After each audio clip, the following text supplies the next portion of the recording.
This gym in Melbourne's outer suburbs has only been open for a few days, but it's had a long run-up.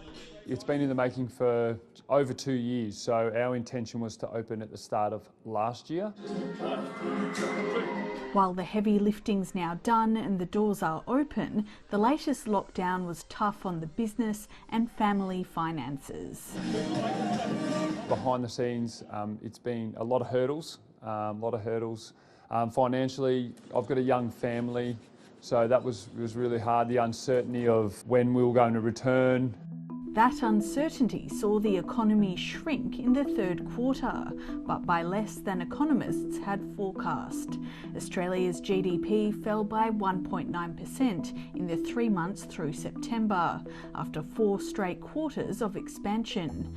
That took annual economic growth to 3.9%. The data for the September quarter is another good example of resilience of the Australian economy. While less severe than expected, the impact of lockdowns was clear. The contraction in the September quarter was driven by a shrinkage of household spending in New South Wales, Victoria and ACT. In the other states and territories, household spending actually rose, and that helped limit the size of the decline. Overall, household consumption fell by nearly 5%, with the biggest decreases in spending at hotels, cafes and restaurants, on recreation and culture, and transport, with tight restrictions in place across several states. At the same time, government support boosted disposable incomes, leading to a jump in the household savings rate to almost 20%. Freelance arts worker Adriane White lost her shifts during Sydney's lockdown and relied on government support. We absolutely did need to reassess a little bit, and I think that's probably going to remain going forward. We'll be spending a little less. With restrictions eased, things are looking up. We're really happy to be back at work.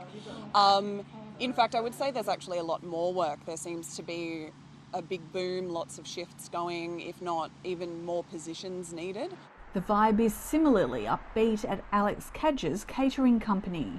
People are ready to party, definitely ready to party. They're booking really glamorous events. The economy is forecast to return to growth in the current quarter. Households are tipped to draw down on some of their built-up savings, and businesses are upbeat about their spending plans for the year ahead. But the new COVID variant is a reminder that the uncertainty of the pandemic isn't over. There is a risk that businesses may just pause until we get more information about what the emergence of that new variant means. Omicron is not the first and is unlikely to be the last variant that we face. But we must hold our nerve, and cool heads must prevail.